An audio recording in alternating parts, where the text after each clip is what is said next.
RJD की तरफ से भी बयान सामने आया है। आरजेडी ने राम मंदिर पर प्रतिक्रिया या फिर बयान दिया है। मनोज झा ने कहा है कि बापू ने राजनीति धर्म का घालमेल नहीं किया। मनोज झा की तरफ से ये बात कही गई है। उन्होंने कहा है कि देश में रोजगार पर बात नहीं हो रही है। राम मंदिर के मुद्दे को अपने राजनीतिक फायदे के लिए बीजेपी उठा रही है, बार बार आरजेडी ये कहती हुई। और उन्होंने ये कहा कि जिस मसले पर बात होनी चाहिए, रोजगार के मुद्दे पर बात होनी चाहिए, वो नहीं हो रहा है।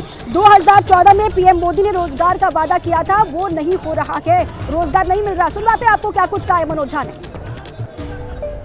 आज इस देश में बीते कई महीनों से रोजगार की बात नहीं हो रही।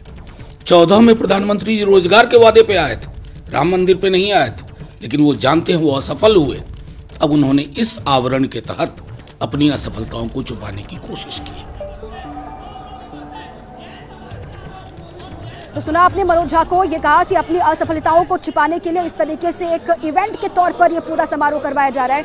नीरज मेरे साथी लगातार बने हैं। नीरज, इसका कोई असर पड़ेगा क्या भारतीय जनता पार्टी पर या फिर उनकी राजनीति पर? जैसे कि आप भी कह रहे हैं, इस रेस में, जिस रेस में अभी और पार्टियां आती हुई दिखाई दे रही है, उसमें बीजेपी बहुत आगे निकल चुकी है। देखिए, प्रधानमंत्री नरेंद्र मोदी जब से 2014 में उन्होंने कमान संभाली, उसके बाद से लगातार रोजगार के अवसर कैसे प्रदान हो, इसके लिए लगातार काम किए। धर्म और राजनीति दोनों एक सिक्के के दो पहलू हैं। और किसी ने सही कहा है कि एक फैक्ट्री खोलने से 1000, 2000, 4000 या 10,000 लोगों को रोजगार मिलता है, लेकिन अगर किसी धर्म नगरी में उस धार्मिक ज्योति को जला दिया जाए तो पूरा शहर उससे जगमग हो जाता है। तो प्रधानमंत्री नरेंद्र मोदी दरअसल उनका प्रयास यही है कि जो धार्मिक नगरी रही हैं, जो पौराणिक स्थल रहे हैं, उनके धार्मिक पर्यटन को और आगे बढ़ाया जाए, ताकि धार्मिक पर्यटन के जरिए पूरा शहर जगमग हो जाए। आप काशी एक उसका सबसे बड़ा उदाहरण है, उज्जैन उसका दूसरा सबसे बड़ा उदाहरण है, केदारनाथ कॉरिडोर उसका बहुत बड़ा उदाहरण है। यही नहीं, पंचमहल में अंबा जी का जो कॉरिडोर उन्होंने तैयार किया, वो इसका सबसे बड़ा उदाहरण, कि वहां पर्यटक बड़ी संख्या में मूव हुए हैं। अभी हाल ही में लक्षद्वीप आप देख लीजिए, लक्षद्वीप गए और उसके बाद वो थोड़ा सा विवाद में आया, उसके बाद लक्षद्वीप की बुकिंग आप देख लीजिए, वहां लोगों के जाने आने वालों को तो प्रधानमंत्री बहुत अच्छे से समझते हैं इस देश में कि रोजगार केवल फैक्ट्री खोलने या सरकारी नौकरियां देने से ही रोजगार क्रिएट नहीं होता, बल्कि रोजगार के अवसर कई तरह से प्रदान किए जा सकते हैं।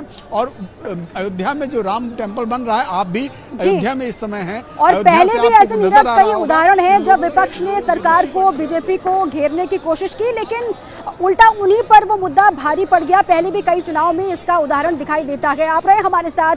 जैसे ही घड़ी का काटा दोपहर 2:30 पे आए, बबीता जी का दिल सास बहू साजिश के लिए मचल जाए।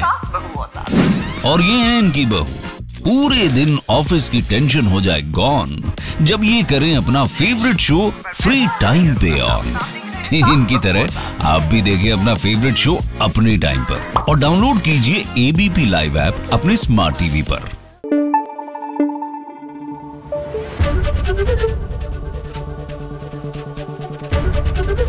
एबीपी न्यूज आपको रखे आगे।